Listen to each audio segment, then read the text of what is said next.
This material is made available to you by or on behalf of the University of Melbourne under Section 113P of the Copyright Act 1968. It may be subject to copyright. For more information, visit the University Copyright website. We're not unique in being interested today. In fact, the study of emotion regulation goes all the way back thousands and thousands of years.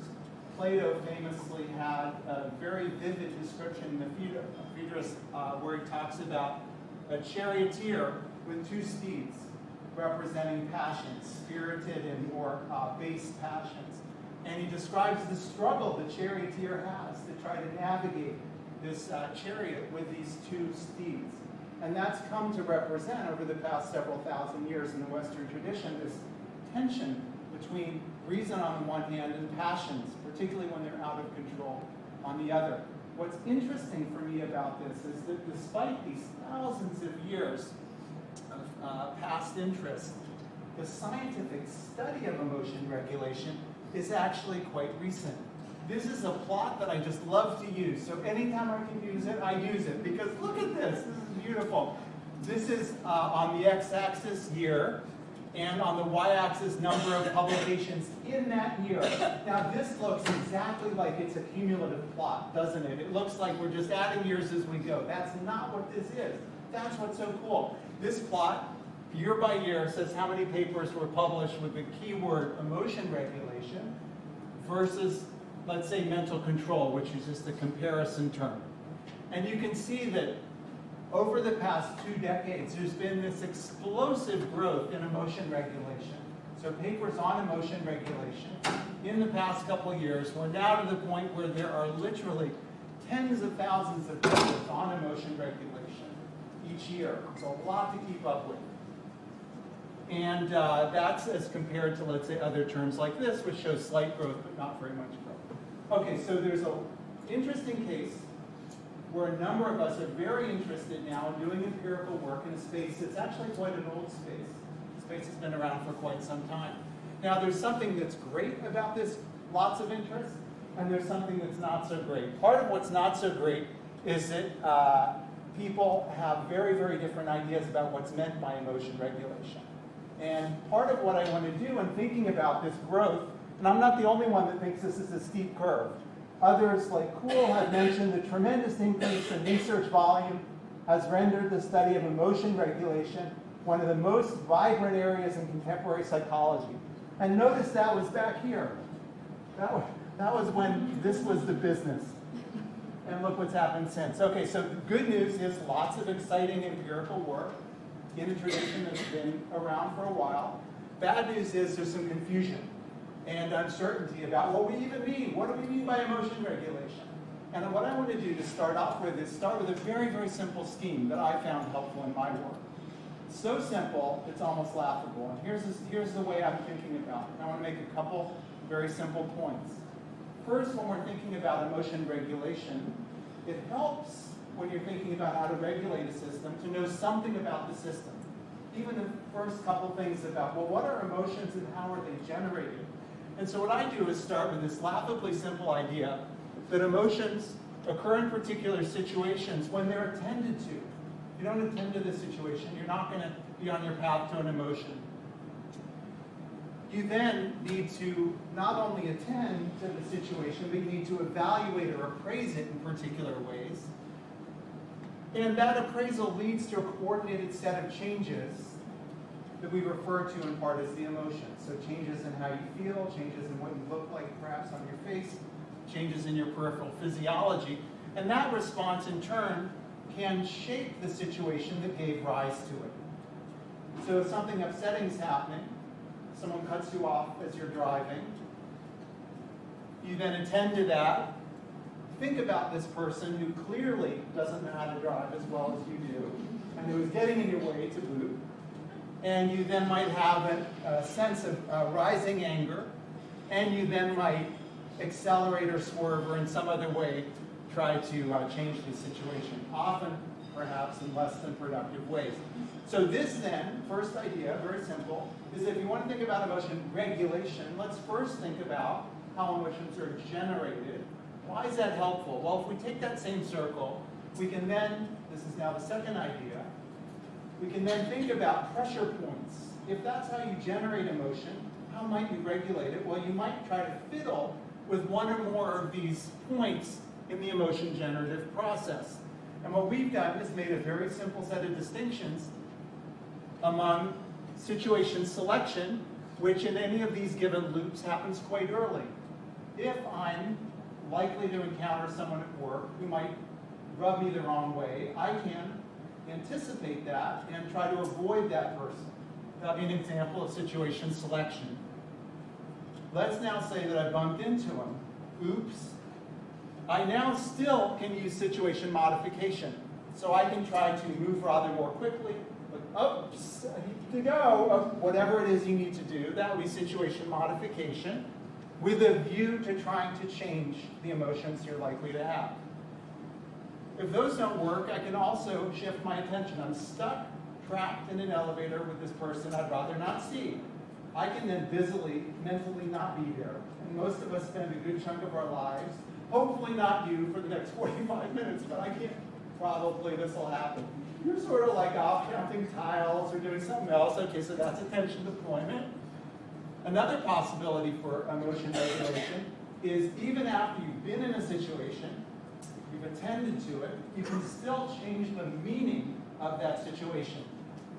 Whether it's a comment that someone's made that you find annoying or someone's driving you find upsetting, you can think about not this jerk trying to cut me off, but this poor person probably rushing to the hospital with some serious illness or what have you. Okay, so that's cognitive change.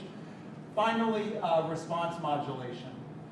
This is sort of a last-ditch effort where you're on your way to having a full-blown emotion, but then try to clamp down, for example, on the expressive behavior. It's an example of emotion regulation called response modulation. So far then, I've just introduced you as we think about emotion regulation to a couple simple ideas. Number one, you want to think about how to regulate emotions, think about how they're generated. Idea number two, once you've done that emotion generative story, think about the pressure points, where you can intervene, and that helps you articulate, in this case, 5 families of emotion regulatory processes. Now, there's a puzzle. So this is, it's called the process model of emotion regulation. You may have remembered the title said something about an extended process model, and the reason I thought it was useful to sort of take a step back and come back to this process model, which has organized some of the work in the field for the past number of years, is that this raises a couple questions. One of the questions that I had about this was, wait a second, what's exactly happening as these pressure points are activated? Who is it that's deciding? What psychological mechanisms are responsible for someone using one type of strategy versus another? And this initial process model doesn't really address that. And so what I wanted to do in the extended process model was to try to take a step back and think, what are the mechanisms that govern the use or non-use of particular regulatory strategies? And I want to say why I found that so important. It turns out, and now decades of research have confirmed this idea, that when going into this, I had thought in a very straightforward fashion that within each of these cycles, and you can think of this as something that cycles again and again, the earlier you jump into the process, the better. That is to say, the higher leverage that intervention will be within any given cycle.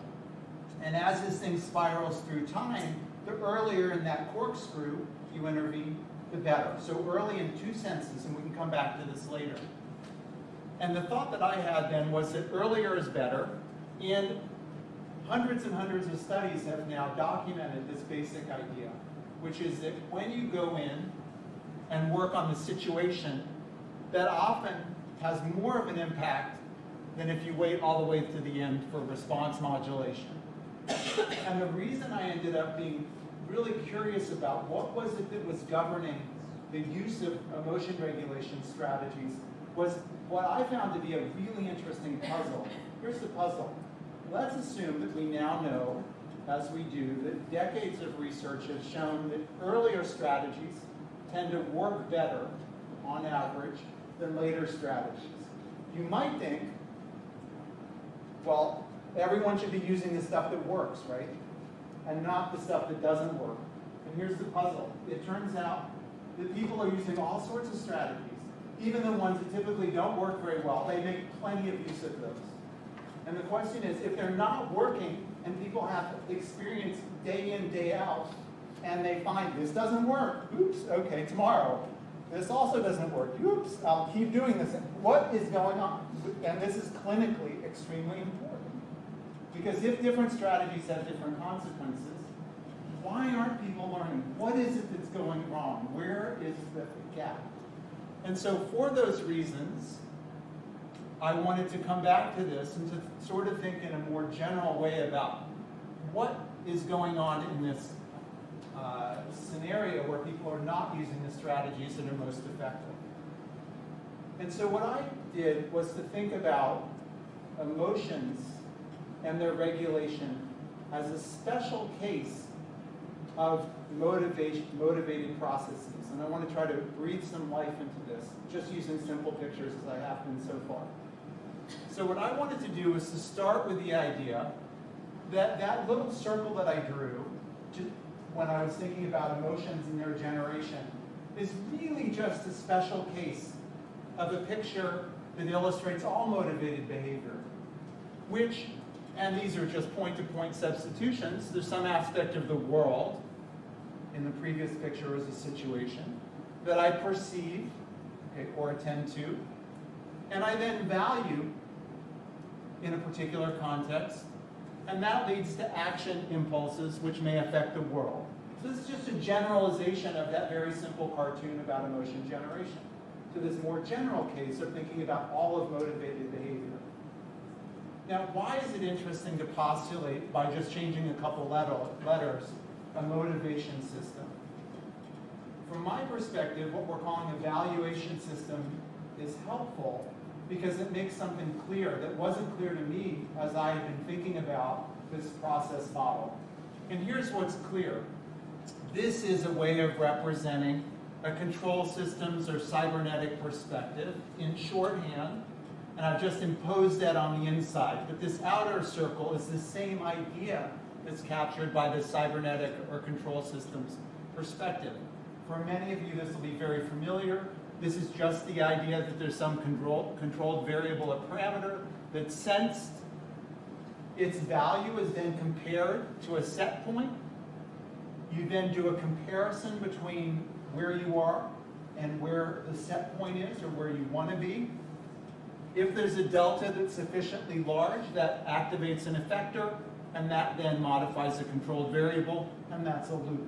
So this picture that I've just drawn is meant to be shorthand for that cybernetic or control systems perspective. And this is the idea that at the valuation step, we're really comparing the state of the world as it is with the state of the world as we'd like it to be. And that delta is what's motivating action designed to change the world, to then bring those two into alignment. And the reason I found this helpful is that it gave me a way of thinking about emotion regulation in a broader context. And so for me, it was helpful to then think, well, really what emotion regulation is all about is it's just a special case of two valuation systems interacting. And I want to breathe a little bit of life into that in the next few minutes. This is the idea that, as I showed you a second ago, we have some feature of the world that we're perceiving, valuing, and acting on.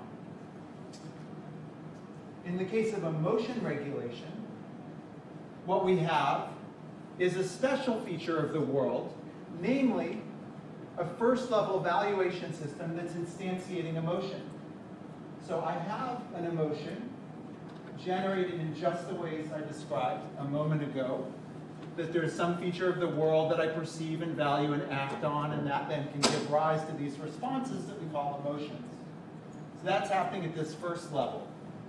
What this picture is helping us see is that emotion regulation is nothing more than a second level valuation system taking that emotion, that feature of the world, emotion, and having that as its object. And it then takes that as its input, perceives the state of this system, values it as either exactly in line with its set point or desired state or not, and if not, activates a response designed to modify that first level valuation system or the emotion. So this is just a way of translating that process model into this more general language. And you can see, of course, that really what we're doing is just allowing that there are these different ways of fiddling with this first level valuation system. And if we draw it successively, we then recapture the logic of that initial process model. So all I've done in these pictures is to take a simple idea about understanding emotion regulation by thinking about emotions and their generation, thinking about pressure points, and then beginning to answer a question about what is it that's pushing around this first level valuation system in this way, by thinking about a second level valuation system that's stacked in a way that then operates on that first level valuation system. And we, of course, there's nothing magic about the two levels. You could think about a third level valuation system, taking as its object the whole entirety of the two-level composite that I just described. In other words, in English, I'm starting to feel a little bit angry, let's say, because something's not going my way. I then, noticing that anger, activate a second level valuation system where I say, I don't want to be angry. That's discrepant with my growing anger. I notice a discrepancy. I then try to act on it.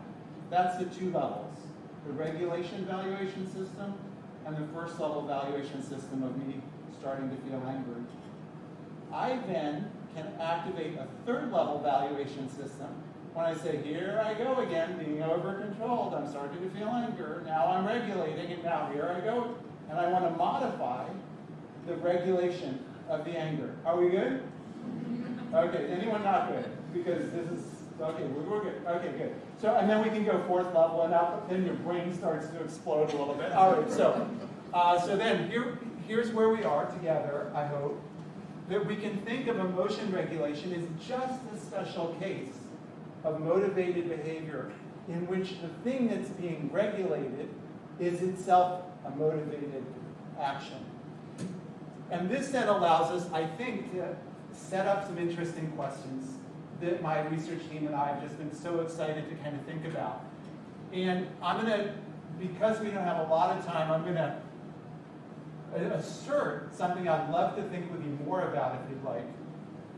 That it's useful to put language onto this two valuation system sort of contraction that I've got that distinguishes among what you might call identification, which is where the perception was, selection, which is where the valuation was, implementation, which is where the action was, and then I put something extra out here called monitoring.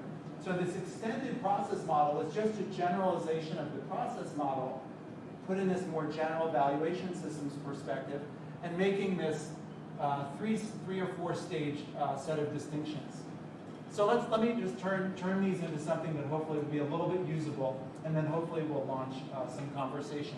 So the first of these steps in this extended process model has to do with whether or not you notice the input from this first level emotion generation system that's operative. So identification is then concerned with whether to regulate, right? Because again, you're only going to get to noticing a discrepancy between what is and what you'd like to be if you notice what the heck's going on.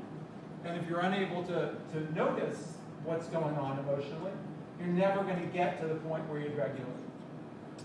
Now, there's some things that are puzzling that I'll point out as we go. So identification, you might think, well, we must be pretty good at this, noticing our own emotions. They're in us after all.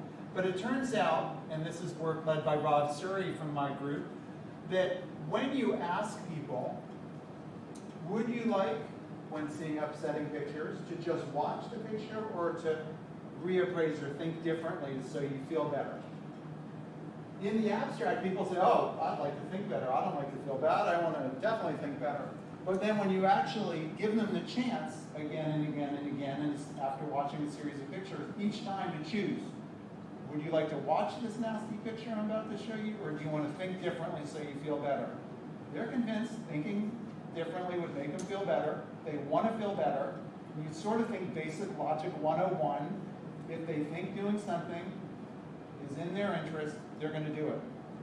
This tells us that only 17% of the time to people who you've told about reappraisal, they say, yes, James, this is really going to work. This is, yes, James, I don't want to feel bad. And they just mostly don't do it.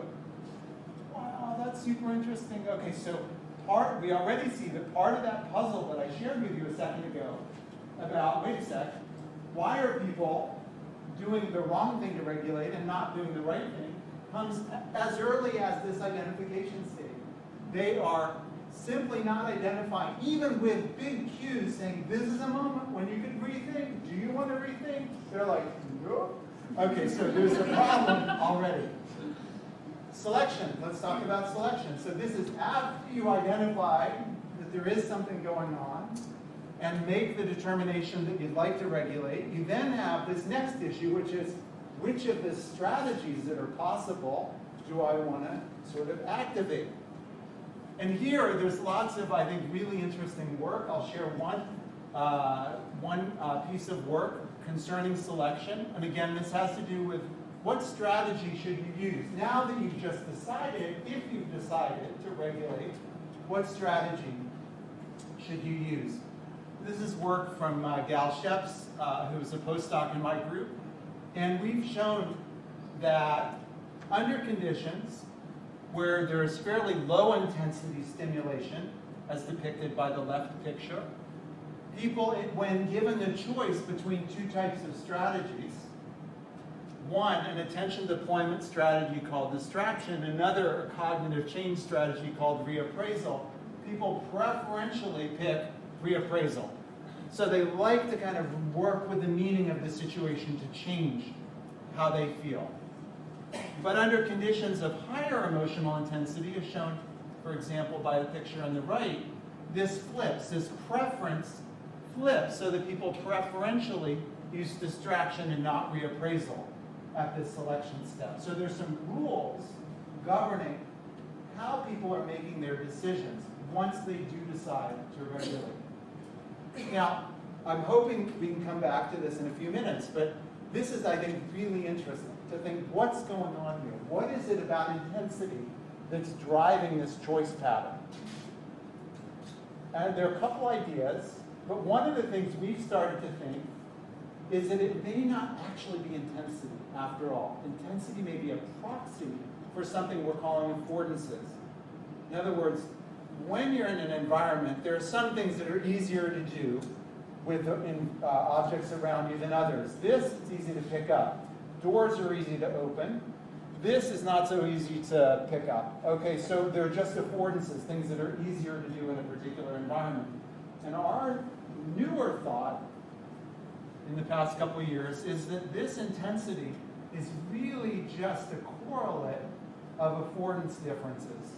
So that really a big part of the engine here is going to be the affordances associated with these different contexts. So that low emotional intensity circumstances typically are going to have more meanings associated with them, more plasticity in those meanings, so that if you wanted to reappraise, you could sort of snap on a different way of thinking. Whereas with a higher emotional intensity context, it may be harder to do that. There may be lower affordance levels, and I'm happy to say more about that in a moment. Another thing, just to kind of give you a sense of how we're thinking about things, comes at the implementation stage. So this is now having decided you want to regulate, having picked a strategy, you now need to translate that general strategy, I'll try to think differently, into actionable steps, how you're actually going to construe something differently. And here there's a lot of really interesting work concerned with implementing a particular tactic suited to the present situation. And what I want to do is to share with you some work led by Andera Usberg, who's a postdoc in my group, now a professor in Estonia. And I'm really excited about this work, and I want to just kind of breathe a little bit of life into this. This is now, again, tactics, so this is thinking about implementation, and this is some work on cognitive change, reappraisal, that I think is really going to be helpful for the field. So I'm going to point you to some of the key ideas here, but then I'm happy to come back to this for more detail if you'd like.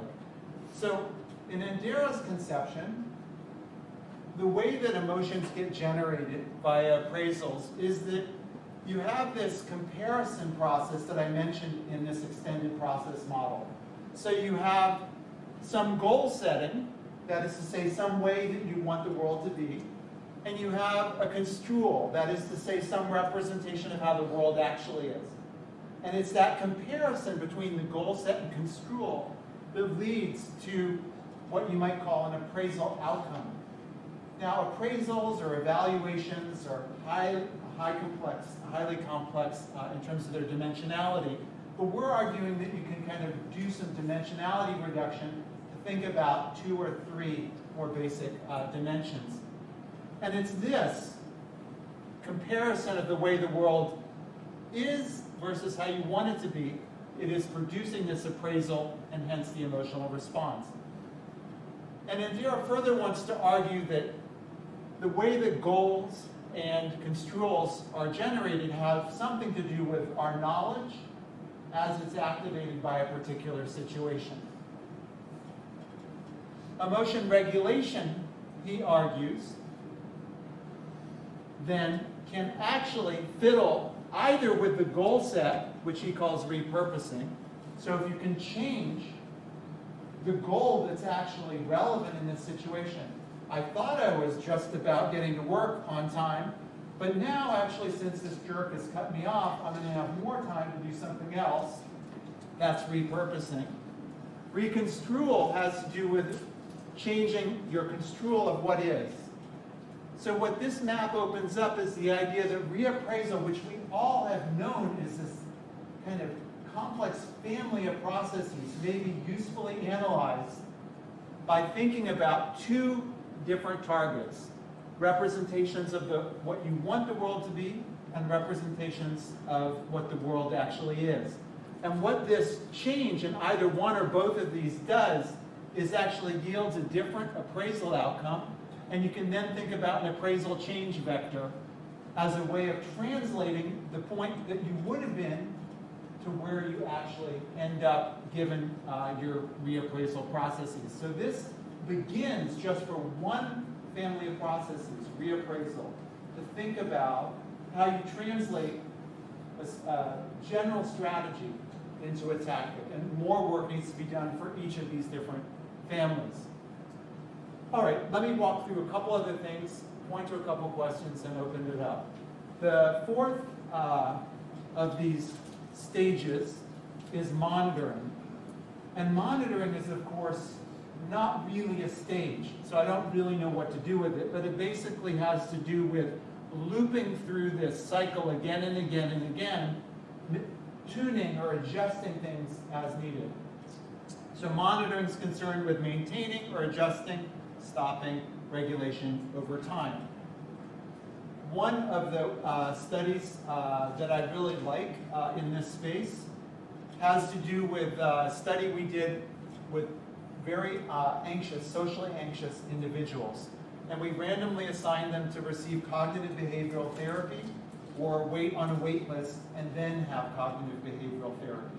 For those of you who haven't worried about this before, cognitive behavioral therapy is one of the most effective psychosocial treatments for social anxiety. So we know it works. And our question here was not whether it would reduce post-cognitive behavioral therapy anxiety levels. It did do that. But rather a question about what kinds of mechanisms were operative. Why is it that therapy, cognitive behavioral therapy, changes anxiety? And one of the things we found is that it's the beliefs people have about anxiety, their sense that this is something that actually can be modified, that seems to be crucial in them actively engaging in the use of reappraisal. So one of the puzzles I said a moment ago was that people aren't even using reappraisal. Why aren't they doing that when they're suffering from social anxiety? One of the things that's true is that people have the belief that it doesn't matter what they think because it's not going to change their anxiety. And part of what this therapy does, is change those beliefs. And that's going to be crucial to this monitoring process, whereby people then, if things aren't going well, instead of saying, I'm not going to try reappraising anymore, they keep going because they have the belief that if they keep trying, they're going to get better. The last thing I'll mention, just in terms of this picture, is this. So far, I've been talking about emotion regulation. I've been so excited about emotion regulation. I keep talking about it. But one of the things that I've been challenged by my friends and colleagues to think about is whether, having translated this into this extended process model framework, is this now actually much more general than just being about emotion regulation? And I'm now convinced it is actually a much more general conception, so that although it's true that this applies to emotion regulation, targeting anger, fear, sadness, and so forth, it also, we now think, applies to many affectively charged states. So in work with Angela Duckworth, a friend and colleague, we've shown in a series of studies that if you're interested not even in emotion regulation per se, but self-control, so that you're interested in hot impulses, like I really want to eat that brownie like so right now, and I really shouldn't do that because I don't want to, gain weight, or I don't want to ruin my dinner, or like whatever the deal is. This same process model totally locks on and helps explain what's going on. For example, showing that situational interventions work better than some of these later ones. So this extended process model that I thought was just going to be about emotion regulation is, it turns out, just a very general way of thinking about how we might conceive of regulating or managing other affectively charged impulses. What I want to do now is, this always happens, I get so excited, I say too much and I don't have, but I am going to just have a couple more comments and then I'm going to open it up. Okay, so what I hope I've done so far is to walk you through emotion regulation, yay, process model, simple, extended process model, a little bit more complicated, but not so complicated, and pretty general. And now I want to say some things we're kind of struggling with, okay? Are we okay? Are we alive? We're alive. Okay, fine. So here's one thing we're really interested in. I mentioned that beliefs about whether emotions can get regulated seem really important for monitoring.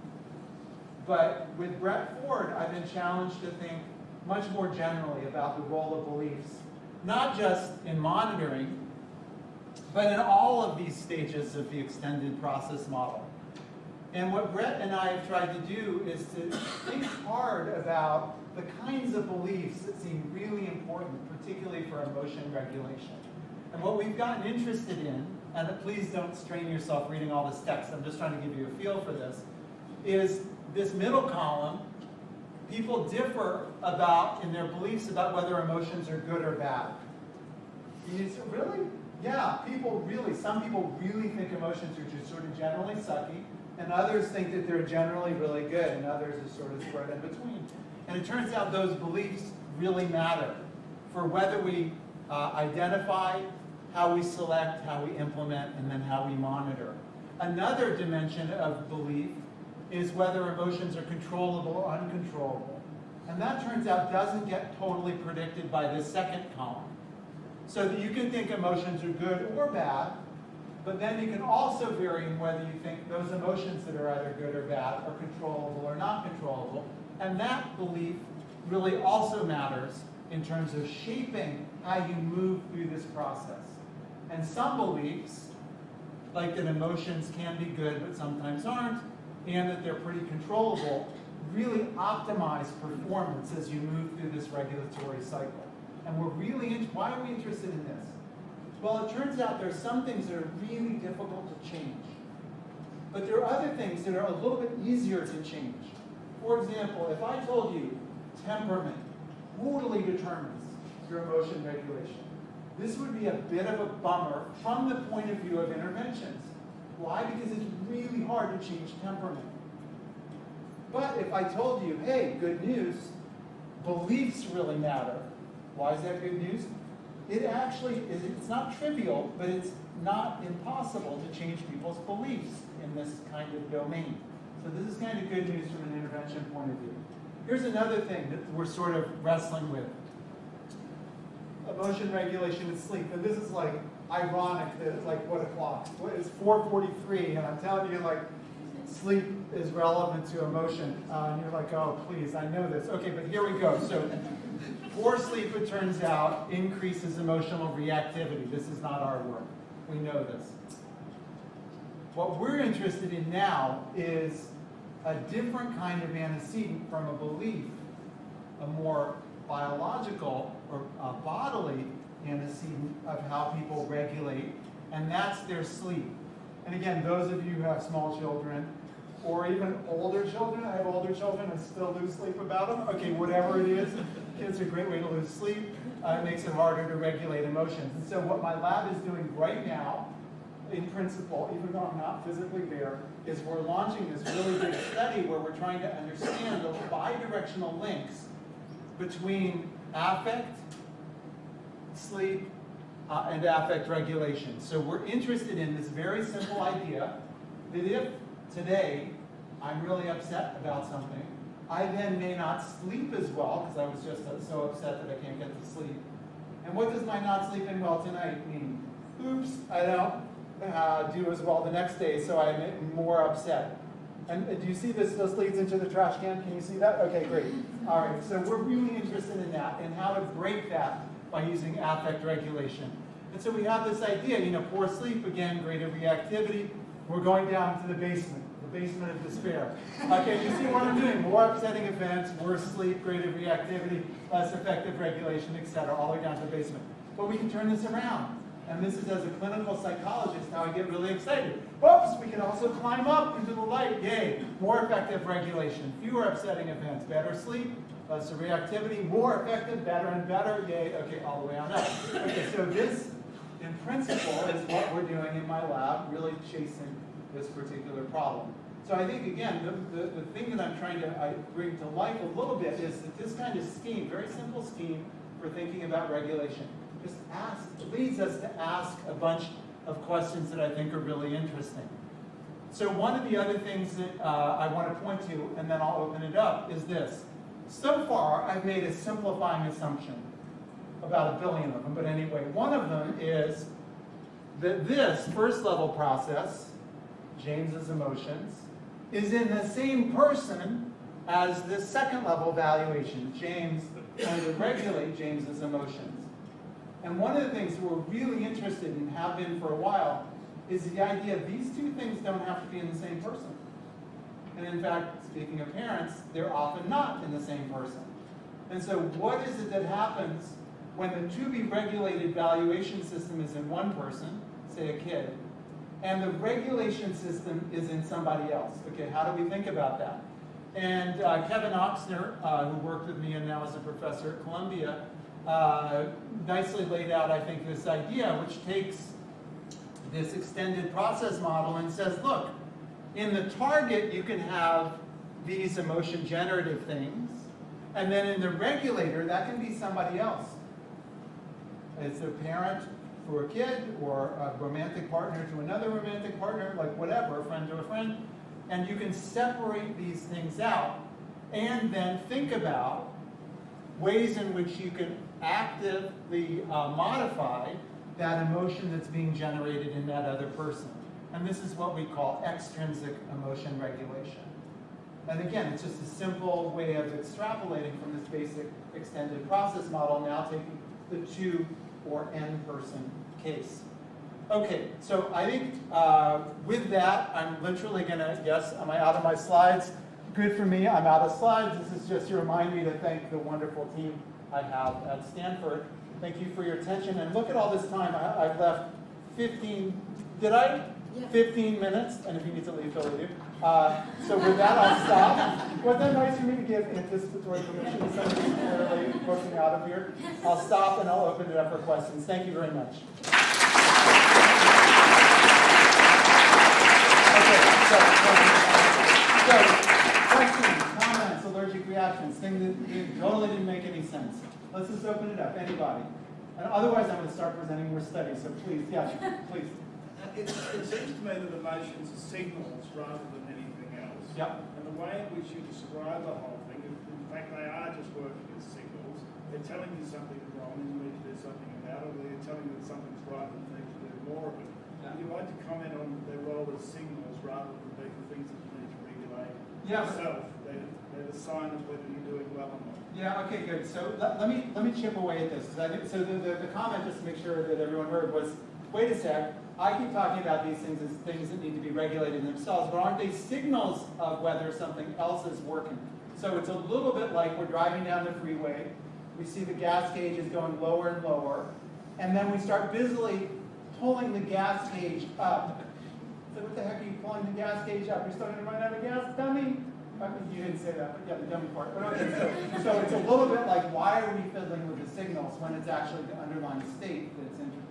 Have I captured part of the reason? Great. So I don't know that I have a perfect answer, but let me sort of think about it with you. So I think this is a signaling function, both to self and other. I'm imagining a world in which we as individuals are composed of multiple competing valuation systems. I've had us consider a very simple case where we have a single one generating an emotion, a second one interacting with that first one, regulating the action of the first, etc. But I'm imagining a world in which we as complex beings have many, many different valuation systems that are operative concurrently. Sometimes they work synergistically, at other points they're in tension. So it is true, I think, that emotions are principally about some part of our mind detecting some feature of the environment as being inconsistent with a valued state. So there's a signal, hey, something's not right. My contention, though, is that that signal takes place in a complex system where there are many signals, and that signal, hey, do something about this right now, run this idiot off the road who's impeding your progress to work, conflicts with these other valuation systems that also have their own signals, saying, oops, there's a discrepancy between how nice you want to be and how nice you would be if you ran somebody off the road, or whatever. And so my perspective is that sometimes you just act on an emotion and you're all set. But at other times, when there's a tension between the outputs of these different valuation systems that are operating with respect to different features in the environment and different desired states in the world, you need to adjudicate that tension. And that's what I'm talking about. Tell me, if that is that responsive in part or not? Because I'd love to think more. It's partly responsive, and it's partly not. Okay. I think a lot of what we do at the first level, actually we're not feeling it, we're just responding. Of course. So there's no actually felt emotion there. It's only when something doesn't meet our automatic processes that the emotion comes and says, higher level system, you need to think about this and come up with So let me just make sure I've understood. So if, as I'm walking over here, a snake pops out and I recoil, is your contention just because there's no competition that I wouldn't feel that? No, you feel it afterwards. I see. And why on your analysis would I feel it at all? If I've recoiled, I'm all set, I'm done. Because it might happen again, you need to take account of that, you need to decide. And sometimes it's relief and sometimes it's anxiety, depending on the interpretation of the situation. Okay, so let's go with your worldview, in which case, and I agree with this actually, that often that experiential component doesn't travel with the other components of emotion. I'm 100% on board. So I don't think that's a necessary feature. But help me understand sort of how you're thinking about the signals in a context where there are multiple signaling systems that are in conflict, which is how I'm thinking about this. So that I'm now operating on the signaling system itself, right? Not just the motor output of the signal. I'm not just moving the dial. I'm trying to actually change the operation of that signaling system because it's in conflict with this more valued or competitive valuation system. Does that speak to your question about signaling or not quite yet? It's sort of in a way, because in that situation, the strength of the affect, the strength of the emotion, is the sign to you that this is the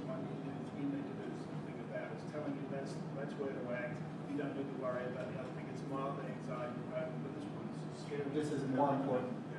Yeah. So it's again, it's the signaling, and it's a competing signal.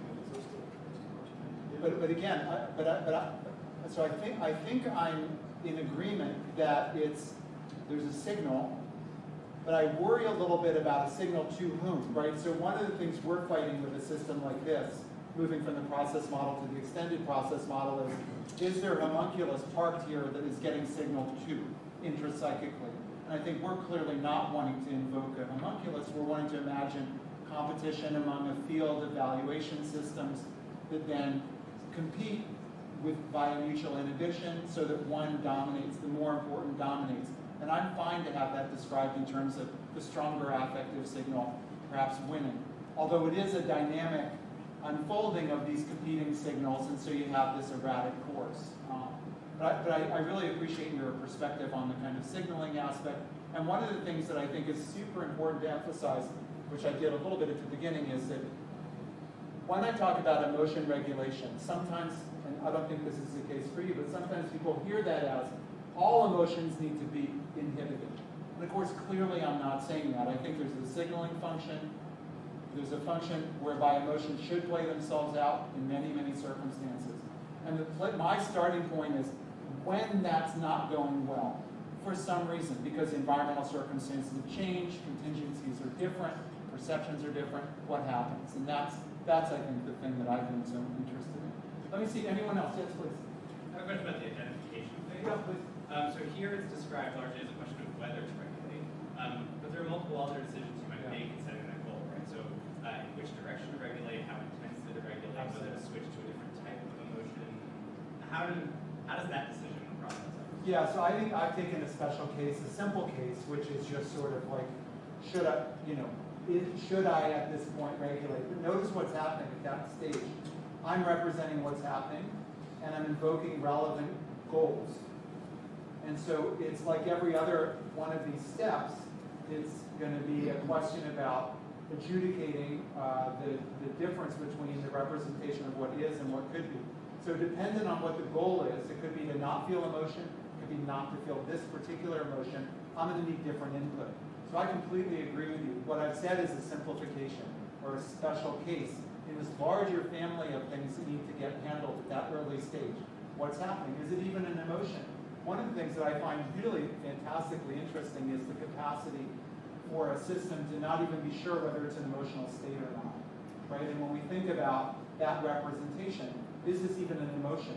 And we know that people differ significantly in their capacity to linguistically represent what's going on emotionally. We talk about alexithymia, with some people having rather impoverished capacity to differentiate among emotional states. And as a clinical psychologist, I'm fascinated by this because, again, point of intervention. We can help people better represent the complexity of what they're feeling, which emotion it is, how intense it is, providing more differentiated input with which they can work in thinking about whether this is in fact discrepant or not from their desired state. So I completely agree with you that all of that's happening. And again, I don't really think this extended process model is sort of finalizing sort of the answers at each of these steps. I think as I did with the process model, I'm hoping the extended process model just sort of brings to the fore a whole family of questions that weren't quite clear, and maybe they're still not clear, so there'll need to be another expansion or whatever I call that next thing. But to me, it's a successive process of articulating sort of this space within which we're, I think, all really interested in figuring out why is it that people, grown adults, and maybe this doesn't happen in Australia, but it definitely happens in the States and in the Bay Area in particular, where literally you see cars pulled over with two very grown-up looking people fighting in road rage. I mean, maybe you don't have Australian road rage, but we definitely have. So what is it that's happening? There's a real need for understanding how you get to these massively dysfunctional states, interpersonally or even within yourself. And I think this is part of that effort to kind of really articulate some of those questions. You look like you've got a question. Yeah. Just given what you just said, if you're conceiving of these emotional responses as kind of navigating a bunch of conflicting messages that are coming in, then isn't it possible that that road rage situation is simply a question of the individual prioritizing the pleasure of engaging in that conflict over the Yeah, so just to make sure you've heard in the back, so this is, well, maybe it looks like it's ridiculous that two grown people are beating each other up on the roadside, but maybe this is really what they wanted. Possible, it is possible. I think the thing that makes me hesitate about that is that there's, I think, a sense in which there are things that you want, and as Frankfurt said, the philosopher, things that you want to want. And I think most of those people, when they're talking with spouses or, you know, in a calm kind of moment about how their car got banged into or why they're in the hospital because somebody bigger than them beat up on them, they're not thinking, I really wanted to have the pleasure of having a fight with this guy that was clearly 10 feet bigger than me. I mean, I'm exaggerating, but so I do think in the moment, and this is back to the signaling question, there is this sense that you're getting this gigantic signal that the worst thing that's ever happened in your entire life is that this guy disrespected you with his big red car. And you're like, I gotta fix this. Climate change, nothing matters.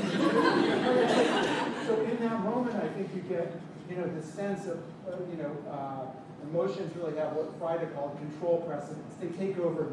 And so this is a scheme for thinking about, to the extent that people the next day don't say, that was so great, I love that road rage. And they instead said, I'm somewhere else, I'm humiliated.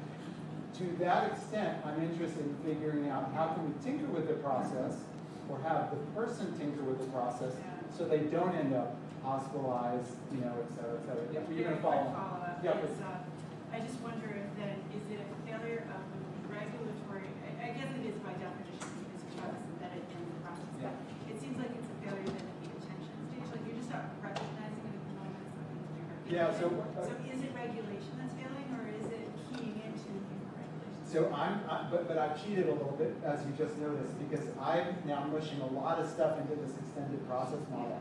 So even noticing that you're in an affective state that might be emotional, and believing that there's something you can do about that, all that's that early stage identification that we were just talking about. Yeah, so I'm going to include that. Can I take another question? I'd love to. Yes, please. So thank you very much. I really like the analysis.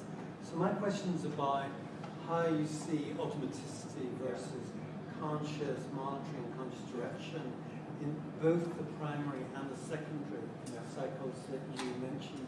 And I think it's important in the sense that you could imagine both cycles at both levels operating with very high levels of automaticity, and therefore people are not doing it, as it were, right, because actually it's something they learned a while ago, and they're not intervening. And if that's the case, then the question is, how plastic is the undoing of that automaticity? But as you've talked about it today, you haven't really mentioned that. It's kind of almost as if it's consciously monitoring, but it seems to me at both levels you might lack conscious monitoring altogether. Yeah, this is lovely.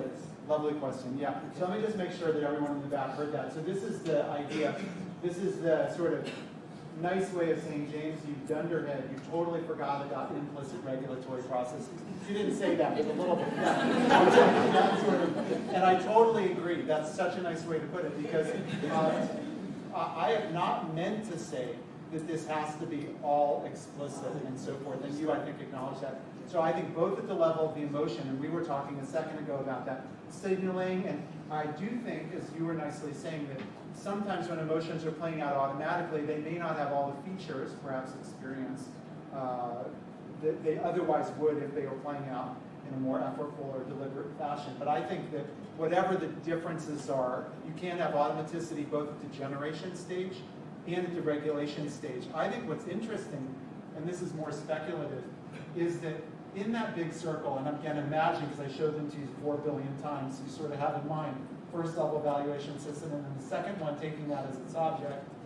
What I think happens when things are highly practiced at that second level is that you've got your perception of that feature of the world. You then have, instead of a complex valuation process where you're adjudicating the representation as it is versus as you want, I think there's actually a hyperlink from the perception to the action. So that I think you don't have that elaborative processing. Your question's a great one, which is under conditions where you have automaticity, either at the generation stage or at that regulation stage, how plastic is this? And I think it is plastic. I think what you do is you're breaking that link perception to action, as in any habit. You're problematizing it. By blocking it, you then force a reevaluation and you reactivate a more deliberative process. And I think that therapy often has that flavor, so that you're noticing for someone that they seem to have this affective response, and then they seem to do this whenever they notice that affective response. They perceive the fact that they're sad, and they start to eat, or anxious, and they start to eat. And by articulating what's happening, you then suddenly give people the freedom to choose, just as we were talking about in terms of the road rage. Maybe or maybe not, someone who's really sad wants to eat until they're sick. Maybe someone who's in a road rage scene wants to duke it out with someone who's 10 feet bigger than him. But I think in a therapeutic context, you, by articulating it, allow for these more evaluative, deliberative processes, often assisted. This is now this extrinsic regulation that Kevin Oxner talks about. And then someone can build this in themselves. You wanted to follow up? Yeah. I agree with that, absolutely. So therefore, the challenge in intervention, whether it's therapy or behavior change, the challenge is to recognize which parts are governed by high automaticity and where you can consciously deconstruct that. So that might mean that you see two road rage fights on your way to work. Actually, they're governed by quite different processes. I couldn't agree more. There might be one guy who thinks, you know, this is what I get off on in the mornings, and so consciously he's out there. But there's another guy who only really wakes up when he's on the ground after the first punch, because all of that is really high automaticity. Okay, so this is such an important point, I just can't stand not to repeat this. So this is the idea that what looks like one thing often isn't one thing. And let me just sort of we need to stop in like 30 seconds. Yeah, okay, so 30 seconds, here we go. So what looks like emotion dysregulation, we see this in the literature all the time. It's an emotion dysregulation. Depression, it's an emotion dysregulation. Anxiety, it's emotion dysregulation. It's not that I disagree. I think that terminology just masks the fact, and you just pointed to this, that what looks like one thing, by giving it a single label, emotion dysregulation, totally obscures the specificity that's required for us to intervene with a given particular person in a particular situation with respect to a particular problem. So by lumping this all into an emotion dysregulation bucket, we no longer are making the distinctions that I think are crucial. Where is there breaking? Where is this process breaking down? Is it explicit? Is it implicit, et cetera? And with that, thank you for your great questions and your attention. I really appreciate it.